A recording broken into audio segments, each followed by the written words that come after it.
Good morning প্রিয় বন্ধুরা, তোমরা সবাই কেমন আছো? নিশ্চয়ই অনেক ভালো আছো। আজকে আমি তোমাদের সাথে যে রেসিপিটি শেয়ার করব, দেশি মুরগি দিয়ে এবং মান কচু দিয়ে।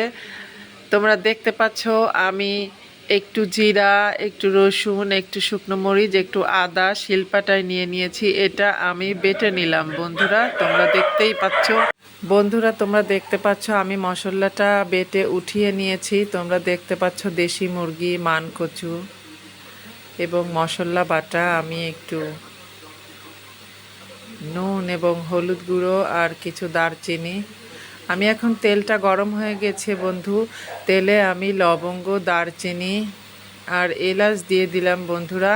এখন আমি পেঁয়াজটা দিয়ে দিচ্ছি। তোমরা দেখছো পেঁয়াজটা একটু প্রথম আমি ভেজে নিব, সাথেই থাকো বন্ধুরা।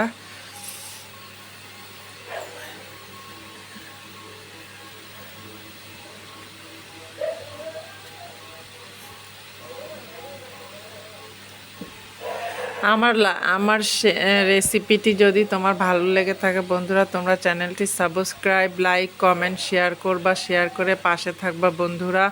তাহলে আমাদের ভিডিও বানানোর আগ্রহ অনেক বেড়ে যায়, কারণ তোমাদের জন্যই আমরা ভিডিও বানাই বন্ধুরা। আমি পেঁয়াজ কুচিটা একটু লাল লাল করে ভেজে নিয়েছি, তার ভিতর যে বাটা মশলাটা সেটা দিয়ে দিয়েছি।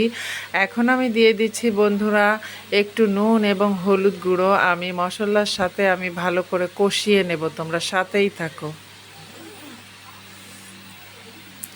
বন্ধুরা। তোমরা দেখতে পাচ্ছ আমার মশলাটি ভালো করে কষানো হয়ে গিয়েছে। এখন আমি সেই মুরগিটা দিয়ে দিব এবং যে মান কচু কেটে রেখেছিলাম কচুটা, সেই কচুটা আমি তার সাথে দিয়ে দিব। এখন আমি ভালো করে নেড়ে চেড়ে কষিয়ে নেওয়ার চেষ্টা করব বন্ধুরা। তোমরা দেখতে পাচ্ছ আমি ভালো করে নেড়ে চেড়ে নিয়েছি। এখন আমি একটু ঢেকে দিব, সামান্য একটু পানি কষানোর জন্য দিয়েছি বন্ধুরা। এটা দিয়ে আমি, তোমরা দেখতে পাচ্ছ বন্ধুরা, আমি এখন একটু ঢেকে দিব। ঢেকে আমি 10 থেকে 15 মিনিট জাল করে নিয়েছি বন্ধুরা। তোমরা দেখতে পাচ্ছ আমি 15 মিনিট জাল করে নিয়েছি। এখন ঠিক কেমন হয়েছে বন্ধুরা, তোমরা দেখতে পাচ্ছ আমি ঝোলের পানিটা দিয়ে কষাচ্ছি। এখন আমার কষানোটা প্রায় শেষ হয়ে গিয়েছে বন্ধুরা।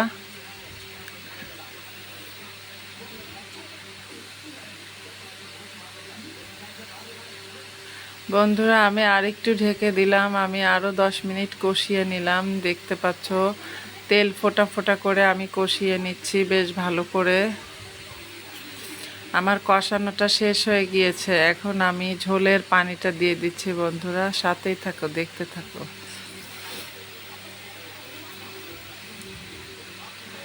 ঝোলের পানিটা আমি দিয়ে দিলাম বন্ধুরা। এখন আমি একটু নেড়ে চেড়ে দিচ্ছি।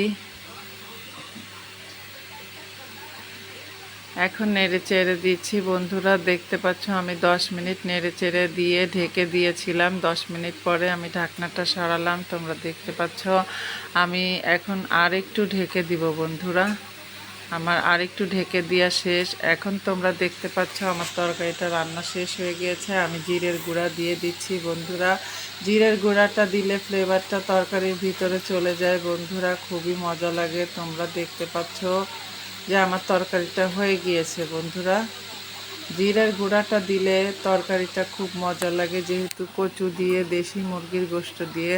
থ্যাংক ইউ ভেরি মাচ বন্ধুরা আমার সাথে থাকার জন্য, আমাকে সাপোর্ট করার জন্য বন্ধুরা। আমি নতুন, তোমরা সবাই আমাকে সাপোর্ট করবে, তাহলে আমি তোমাদের জন্য আরও বেশি বেশি ভিডিও বানাবো বন্ধুরা। থ্যাংক ইউ ভেরি মাচ বন্ধুরা।